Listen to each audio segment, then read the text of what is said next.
তুমি কি কখনো খেয়াল করেছো একই ক্লাসে পড়েও কেউ গণিতে দারুণ ভালো করে আর কেউ অঙ্কের নাম শুনলে ভয় পায়? কেন এমন হয়? আসলে পার্থক্যটা মাথার ক্ষমতায় না, পার্থক্যটা কিন্তু চিন্তায়। একজন ভাবে আমি পারবো না, আরেকজন ভাবে আমি চেষ্টা করলেই পারবো। এই ছোট্ট পার্থক্যটাই ধীরে ধীরে বিশাল ব্যবধান তৈরি করে। তাই শুরুটা এখান থেকেই। তোমাকে প্রথমেই নিজের মনে একটা সিদ্ধান্ত নিতে হবে, তুমি গণিতে দুর্বল নও, তুমি এখনো শিখছো। যখন তুমি নিজের কাছে এটা মানবে যে তুমি পারো, তখন তোমার মাথা কাজ করা শুরু করবে। ভয় ধীরে ধীরে কমে যাবে আর আত্মবিশ্বাস বেড়ে যাবে। কারণ সত্যিটা হলো, গণিত আসলে কঠিন নয়। হ্যাঁ, শুনতে অবাক লাগতে পারে, কিন্তু একটু ভেবে দেখো, বাংলা, সমাজ বা অন্য বিষয়গুলোতে তোমাকে কত কিছুই মুখস্থ করতে হয়, কিন্তু গণিতে এখানে মুখস্থের চেয়ে বোঝাটা বেশি জরুরি। যখন তুমি কোনো অঙ্কের পেছনে যুক্তিটা বুঝে গেলে, তখন সেই অঙ্কটা আর অচেনা থাকে না, বরং সহজ হয়ে যায়। তাহলে প্রশ্ন হচ্ছে, টপারটা কি করে? ওরা কখনোই অঙ্ক মুখস্থ করে না, ওরা অঙ্ক বুঝে করে। ধরো একটা অধ্যায় পড়ছো, বেশিরভাগ স্টুডেন্ট কি করে? সরাসরি অঙ্ক সলভ করতে বসে যায়। কিন্তু টপাররা আগে কি করে জানো? ওরা আগে সেই অধ্যায়ের মূল ধারণার সূত্রগুলো বুঝে নেয়। কারণ সূত্র ছাড়া অঙ্ক মানে দিকহীন যাত্রা। তুমি যদি আগেই জানো কোন অঙ্কে কোন সূত্র লাগবে, তাহলে অর্ধেক কাজ তো তোমার সেখানেই শেষ। নিজের একটা আলাদা ফর্মুলা খাতা তৈরি করো, প্রতিটি অধ্যায়ের গুরুত্বপূর্ণ সূত্রগুলো সুন্দর করে লিখে রাখো, একদম সিরিয়াল অনুযায়ী, যেন চোখ বন্ধ করলেই মনে পড়ে। ফ্রি সময় পেলেই সেই খাতা খুলে একটু দেখে নাও, ধীরে ধীরে দেখবে সব সূত্র তোমার মাথায় স্থায়ী হয়ে যাবে। আর পরীক্ষার আগে তখন পুরো বই পড়তে হবে না, শুধু ওই খাতা দেখলেই সব রিভিশন হয়ে যাবে। কত সহজ, তাই না? এখন আসি আরেকটা গুরুত্বপূর্ণ বিষয়ের দিকে, ক্লাস।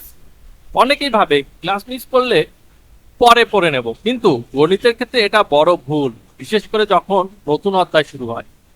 কারণ এই প্রথম ক্লাসেই শিক্ষক পুরো কনসেপ্টটা বুঝিয়ে দেন, ভিত্তিটা তৈরি করে দেন।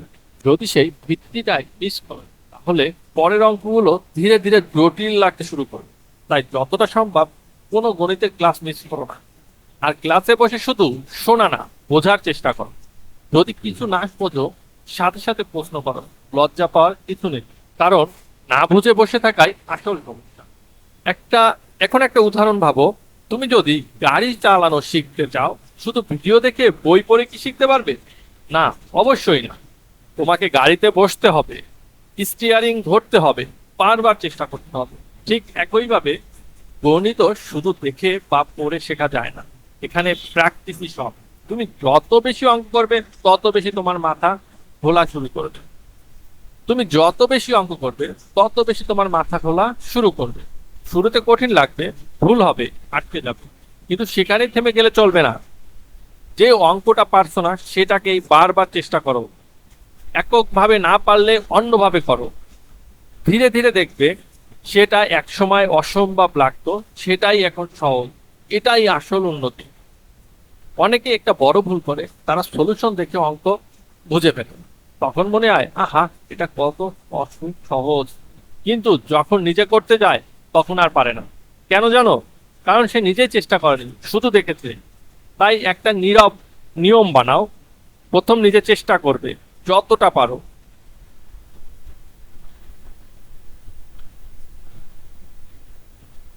তারপরও না পারলে সলিউশন দেখবে, কিন্তু দেখার পর আবার নিজের হাতে করো। এভাবে করলে অঙ্কটা সত্যিই তোমার হয়ে যাবে। আর একটা বিষয় খুবই গুরুত্বপূর্ণ, সময়। প্রতিদিন একটা নির্দিষ্ট সময় ঠিক করো শুধু গণিতের জন্য। অল্প হলেও নিয়মিত করো। কারণ একদিন অনেক পড়ে পড়ে কয়েকদিন ছেড়ে দিলে লাভ নেই। গণিত চায় ধারাবাহিকতা, প্রতিদিন একটু একটু করলেই সেটা অনেক বড় পার্থক্য তৈরি করে। এখন বলি মনোযোগের কথা। গণিত করার সময় তোমার পুরো ফোকাস থাকতে হবে। চারপাশে যদি শব্দ হয় বা বারবার ফোনে নোটিফিকেশন আসে, তাহলে কি মনোযোগ থাকবে? না। তাই এমন জায়গায় বসো যেখানে শান্ত পরিবেশ আছে। আরেকটা কঠিন সিদ্ধান্ত নাও, অঙ্ক করার সময় মোবাইল দূরে রাখো। হ্যাঁ, একটু কষ্ট হবে, একটু বিশ্বাস করো, এই ছোট্ট অভ্যাসটাই তোমাকে অনেক এগিয়ে নিয়ে যাবে। কারণ মনোযোগ ছাড়া গণিত সম্ভব না। এখন ধরো তুমি একটা অঙ্ক করতে বসেছো, কিন্তু হচ্ছে না, মাথা গরম হয়ে যাচ্ছে, বিরক্ত লাগছে। এই সময় বেশিরভাগ মানুষ কি করে? ছেড়ে দেয়। কিন্তু এখানেই টপারটা আলাদা। ওরা ছাড়ে না। ওরা ভাবে কেন পারছি না, আবার চেষ্টা করে, আবার ভুল করে, আবার শেখে। এই ধারাবাহিকতা চেষ্টার মধ্যে তৈরি হয় দক্ষতা। তুমি যদি প্রতিটা সমস্যাকে চ্যালেঞ্জ হিসেবে নাও, তাহলে অঙ্ক তোমার কাছে খেলা হয়ে যাবে। আর যখন একটি কঠিন অঙ্ক নিজে নিজে করে ফেলবে, সেই অনুভূতিটা কেমন জানো? অসাধারণ। সেই অনুভূতি তোমাকে আরো করতে উৎসাহ দেবে। ধীরে ধীরে তুমি নিজেই অবাক হবে, আগে যেগুলো দেখে ভয় পেতে সেগুলো এখন সেগুলো সহজ লাগছে। এটাই পরিবর্তন। আর একটা ছোট্ট শক্তিশালী টিপস তুমি জানো কি? যখন কোনো অধ্যায় শেষ করবে, তখন নিজেকে টেস্ট করো। বই বন্ধ করে কয়েকটা অঙ্ক করো, দেখো তুমি আসলেই শিখেছো কিনা। কারণ শেখার আসল প্রমাণ হলো তুমি নিজে নিজে করতে পারছো কিনা। শুধু পড়ে গেলে হবে না, করতে হবে। আর মনে রাখতে হবে, ভুল করা খারাপ না, ভুল না করলে শেখা হয় না। তাই ভুলকে ভয় পেও না, বরং ভুল থেকেই শেখো। এটাই টপারদের গোপন শক্তি। তারা ভুলকে এড়ায় না, তারা ভুলকে ব্যবহার করে। আর শেষ একটা কথা, গণিত কখনোই একদিনে আয়ত্ত করা যায় না।